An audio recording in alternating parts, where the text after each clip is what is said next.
Welcome to the Jamodi podcast. We are all surrounded by amazing coaches and leaders. So let's get an inside look at not just what they do, but how they do what they do. After all, becoming the best versions of ourselves is Jamodi, just a matter of doing it. The Jamodi podcast is powered by Sideline Interactive. Sideline Interactive is the leading manufacturer for high-quality, innovative scoring tables and LED video display boards that help coaches and schools bring more excitement to fans, create huge fundraising opportunities, and make their jobs easier. Visit sidelineinteractive.com to check out their amazing products. You mentioned knowing what your guys or your team was good at and, the direction basically you wanted this year's team to go. That's how you kept reminding them of that, bringing them back, refocusing. Since so many of them started since their freshman year, is the thing that they were good at the same from their freshman year, or was there a different maybe focus or style than their sophomore year, than their junior year? Because I would imagine when they're 31-5 and 40-0, there's not a big difference between those two, but how did you adjust maybe the things that they were good at? Yeah, so stylistically, I would say they changed, quite a bit in those 4 years. And then, who they are, their character, what really made them successful, that didn't change.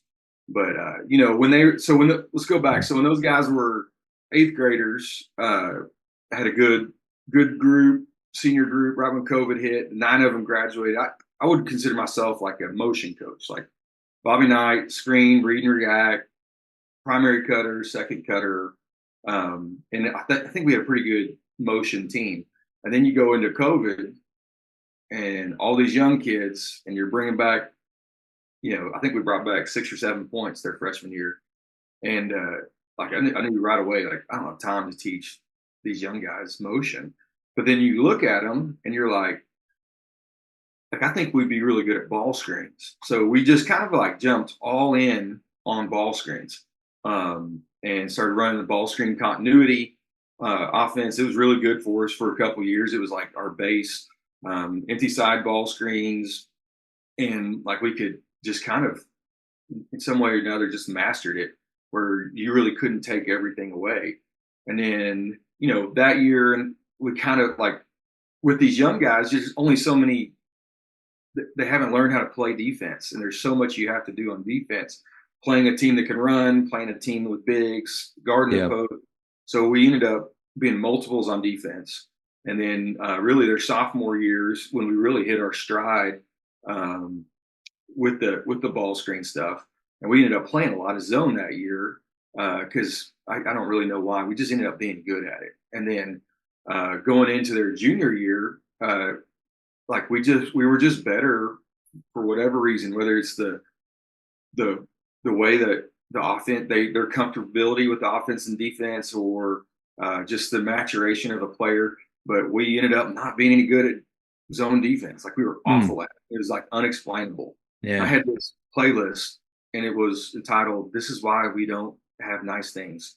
And it was all just us playing zone defense. I couldn't figure out why we would lose our minds.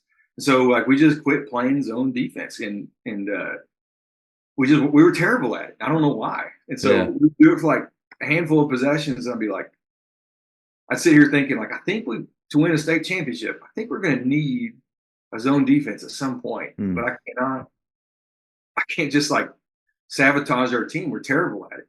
We would work at it and we'd be terrible at it. And then we, so we pivoted to just man-to-man defense. And then we really became much more efficient on our, what I would call the Villanova style offense. So our primary offense halfway through their junior year and all the way through their senior year was, we call it top, but it's a Villanova style offense. And we still set ball screens in it, but we would use the ball screen continuity differently. Man, I think that's what makes you a great coach is your ability to change and adapt.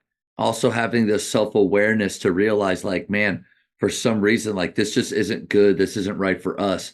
I wonder how many years or how many coaches go through a season and then maybe looking back after go, you know what? probably a bad call staying in that the whole time. But Yeah. you're right on the money. Because you believe in it. You Yeah. believe in it, but Yeah. you have And, to use your judgment, right? When do we yeah. bail or when do we stick to it? And that's why they pay you the big bucks. And that's the art of it, though, I think, too. And I think that's why we study, and that's why we go to clinics, and that's why we listen to podcasts, and we try to keep learning, because this idea that we've arrived, or that we know it all, or that we've figured out a way to break the system and and have success every year doing the same thing. I mean, I think that alarms need to be going off if we start to think that way. Yeah, no, I agree. I mean, I think high school coaches should be pretty good at that because you don't get to recruit the kids that Most play of us don't get to your recruit system. kids. Yeah, you don't get to recruit the kids that fit your system. Yeah. Uh, a good example of that is, we some years you have a really good post player, some years you have a bad post player, some years Yeah. you don't have any. And then, I guess 2 years ago, my best post player is a good player, but he was not a back to the basket kid. He was a energizer bunny that could rebound and sprint out to ball screens.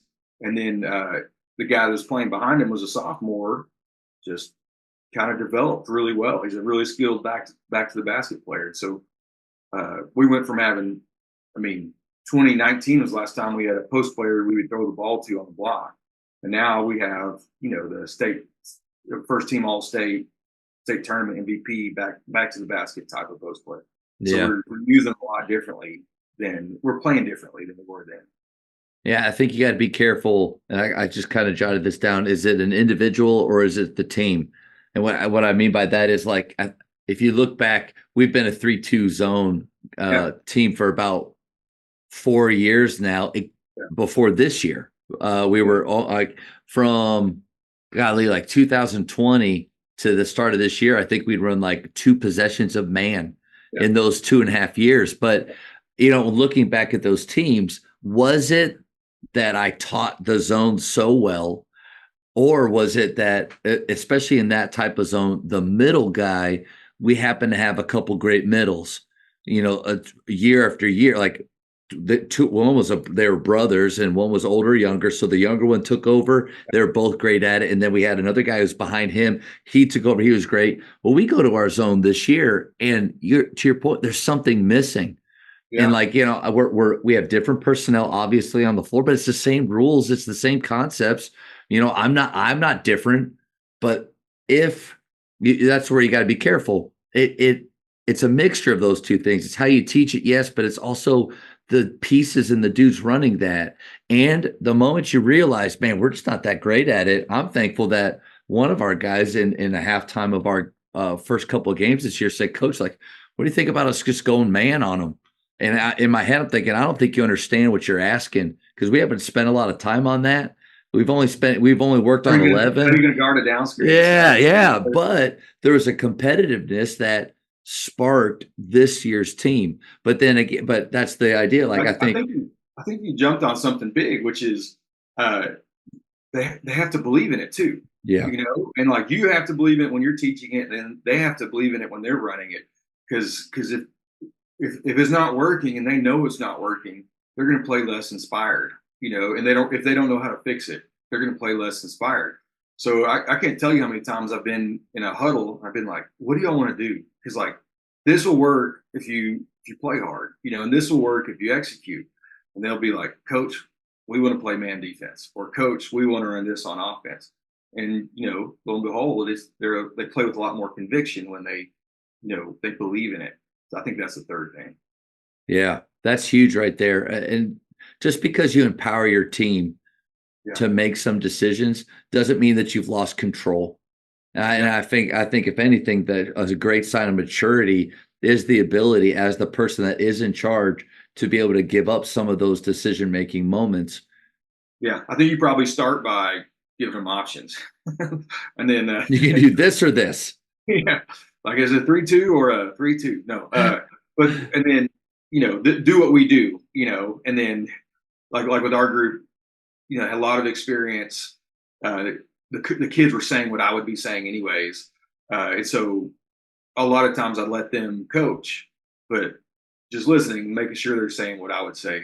to begin with. If they miss something, I'll jump in there and say it too. But And I think practices are a great opportunity to experiment with these moments. In my opinion, we rarely want to experiment in games.